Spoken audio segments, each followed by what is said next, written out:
Happy Thumbs Gaming. Big show. Hey everybody, it's Brian with HappyThumbsGaming. Today we have another LEGO Marvel Avengers video for you. This happens to be some more DLC. This one's the Ant-Man story, and we're going to ring off a couple of trophy achievements. One's called Pick on Someone Your Own Size. That one's for completing the story level itself.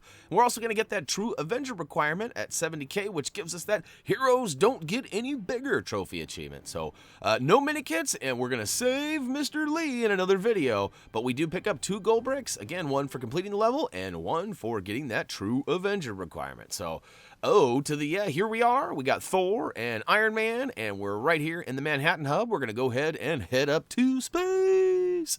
Then we're going to head over to the left of where we start and kind of up just a little bit. And we're going to head on over to the Ant-Man head. You can see we haven't done anything in this level yet, so we're going to go ahead and select story and gets to getting. Okay, so get this. Remember last week when I had to bail from the ballet, bro? And you know how much I dig my man Prokofiev and his unorthodox use of harmonies. Well, my boy Scotty was coming back to town, and I had to be there for him, you know? Just like he was for me and stuff. Anyway, I'm like, there's a sweet gig I got lined up with some friends of mine, bro. But he's all like, are you for real right now? No way am I gonna be some loser bad guy no more. So I say, they're like real skilled people, man. And he just says, I don't think so. And I'm all like, yo, Scotty, whatever, bro. Then he got fired from his job, and he's all like, let's eat waffles and do this thing. So we found our way into this old dude's house. His job I heard through my cousin's friend's brother's girl. So he finds his suit, bro, and then things start getting crazy, you know what I'm saying? Yo, I'm sorry, I'm just getting excited, you know? This dude named Cross wants to use the tech and make suits called Yellow Jackets and sell them to major shady dudes, like take over the world shady. So me and Scotty, we hit up Pimp Tech so he could stop him. All right. We start off finding our way through the shaft there, the old ventilation shaft, that is. And we see Lewis here in a security outfit, so we know he can take on those scan terminals. Not Ant-Man, but I go ahead and test the waters anyways, and it fails. But I gotta admit, I had not seen the movie. I wanted to make sure that I watched the movie before I played this DLC, and so that's kind of why it took me an extra couple of days to get this video out. And I have to be honest, I loved the movie. I wasn't expecting to, but I loved it. And Lewis is one of my favorite characters, and we use him to scan that, then we switch to Ant-Man and use Ant-Man on the little icon where his face was. And we make our way inside the computer. It took me a second to figure out what we were doing here, but we're literally destroying like a motherboard and power supply of an internal computer. And then you can see we have shut it down. And look at that. It actually removes the power and removes those laser beams, which were actually preventing us from getting through there. So, we can now make our way over across into this new area. And look at that. Speaking of Cross, it was Cross. Not Iron Cross, but the bad dude Cross, who's trying to sell all those Yellow Jacket, suits from Pimtech, that guy. And, all right, so he sends out a couple of his bad guys, and I love that they've got little ants running around the whole time, too. Like, all in all, this was well done. I think the movie was amazing, and I look forward to more Ant-Man features, including seeing him in the new Captain America, which is Civil War, coming up. So, yeah. This is one of my favorite things, too. When you actually hit the circle icon, for us, it actually gives you the little character animation where you take out the bad guys. And, each character has his own special one. And I really liked how he got all small and ran up on, the shoulders and gave him the old cha-cha-cha-cha-cha. But, all right, so we've got all the bad guys removed. And we see another scan terminal in the back. So we switch on over to Lewis, and we go and get a successful scan. And that actually allows us access to this little Ant-Man grate. And now we've made our way inside, and look at that, more bad guys. Then we can see some shiny bits over on that left table, so once we get all these bad guys eradicated, we'll go ahead and smash that table with a quick butt slam. Ant-Man doesn't necessarily do a full butt slam, though. He kind of does like this weird soccer karate kick type thing, and I wasn't sure what the special was for holding the button, and it's weird. I don't know if that's like a shield. I think that's what it is. I think it's like an ant shield that protects him. Not positive on that, but I think if you hold that circle or B button, that's what it does. But, all right, there was another shiny element hiding behind that wall item. I don't know what that really was, some sort of a screen. But we smashed that and rebuild it into a techno panel. Once we use that panel, it actually shatters the glass. And that was kind of weird because it did kind of remind me of another movie that I watched recently that I was way behind on. I hadn't watched the X-Men Days of Future Past. And what's his name does that quick finger thing and breaks the glass, you know, from up above to save Magneto, or Eric, I should say. And anyways, it just reminded me of that, being like the glass above and kind of a cell below. Anyways, all right, let's see if I can say anyways one more time. Regardless, we go ahead and smash all the bad guys at the end of the walkway, and we see that there is an Ant-Man icon there. We couldn't quite figure out what we were doing here, but we can see there's like a little entrance into this tunnel, but there is a fast-moving fan blowing the air, stopping us from getting through there. So we use Lewis to drop down and flip the switch, and we make our way through, but unfortunately, I was a little slow, and I didn't make it, because it is a time-based switch. So switch to Lewis again, make it through this time, hustle all the way through, and look at that, we made it with ease. Then we get up top, we can build up this weird cart-looking thing, which actually drops down below and gives Lewis access to get up above, which is pretty sweet, bro. You know, if I'm being honest. I love his stories. He the way he tells them, he reminds me a lot of myself. Like, I always feel like if you tell just the basics of a story, like, people will ask questions, and so my brain always processes that and tries to give the user as much information as possible as I tell the story. And my wife and my parents and everybody that's been around me a long time hates it, and most of my friends know there's probably not many out there that can talk quite like I can talk.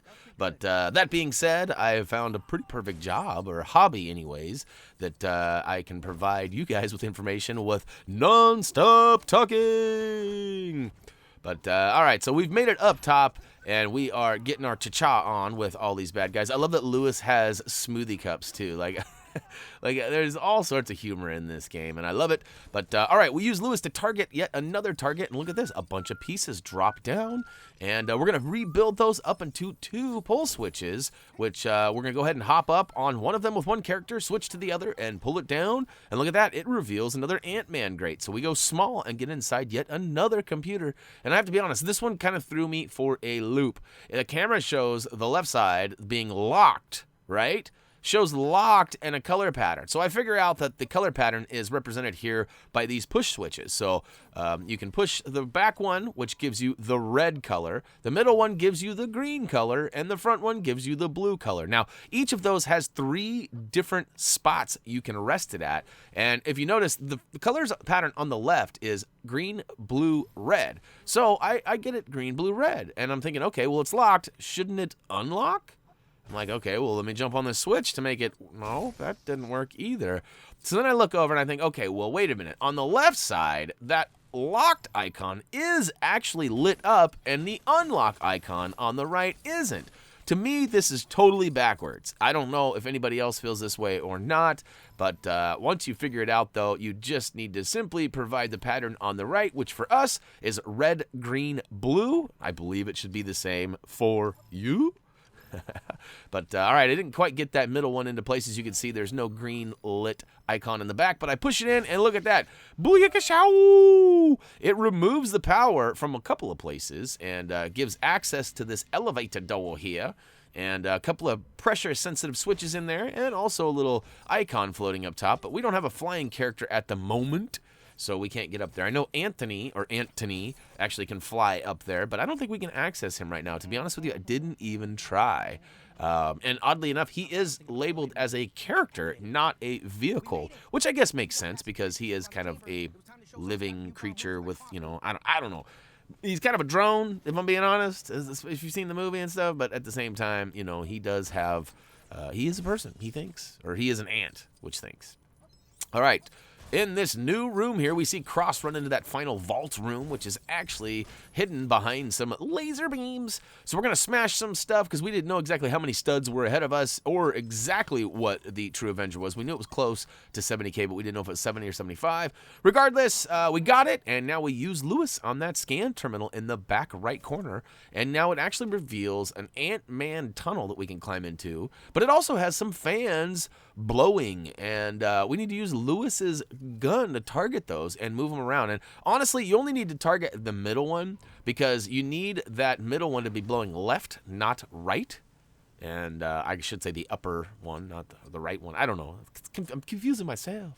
But so the one on the left should be blowing down. The one on the middle, top right, whichever you want to call it, should be blowing left. So shoot it with Lewis. As you can see, I've got them both in the right direction, and now Ant-Man can make it down and through into this next little room, and we're going to destroy this odd-looking, spinning Rubik's Cube-like generator in the back here.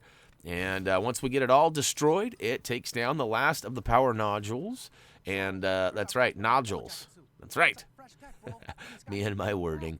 Anyhow, we see that Cross has found the Yellow Jacket suit. This is a little bit different than the movie. I thought it was really cool. We were making it into the vault, but see, in the movie, it's a little bit different. Like, we don't see the Yellow Jacket suit in the vault, but nonetheless, you get into this crazy action scene where you just need to spam the button above your head, and for us, it starts off with X, goes to Circle, and finishes up with Square. And once you complete this sequence here, it actually takes us into the final cutscene, and then we'll find ourselves on the final total screen. So, all right, we're going to go ahead and get our Yellow Jacket on. Oh, we got inside his suit. Oh, no. Man, so that's how it went down, cuz. So Ant-Man, he got all ambushed and stuff, but my man, you know, he managed to fight his way out. And he let that dude have it, you know, like bam, bam, bam, bam. And with some help of some like really skilled people, you know, he saved the day, man. It feels kind of weird, you know, but I think I could get used to this good guy stuff. Anyways, I gotta go. I'm late to meet my cousin Ignacio at the museum. Booyakashow! Pick on some of your own size for completing the level, and oh, that's a little odd. Cannot take a screenshot here. We actually only get 2 trophies. I know it kind of almost seemed like there was 3 there, but Heroes Don't Get Any Bigger is simply rewarded for getting the True Avenger requirement, which was 70,000 studs. And more than likely, you have a couple of red brick stud multipliers on, which made that real easy. Oh, and unfortunately, we did not freely. And we didn't get any of the mini kits, but we did get a couple of them gold bricks.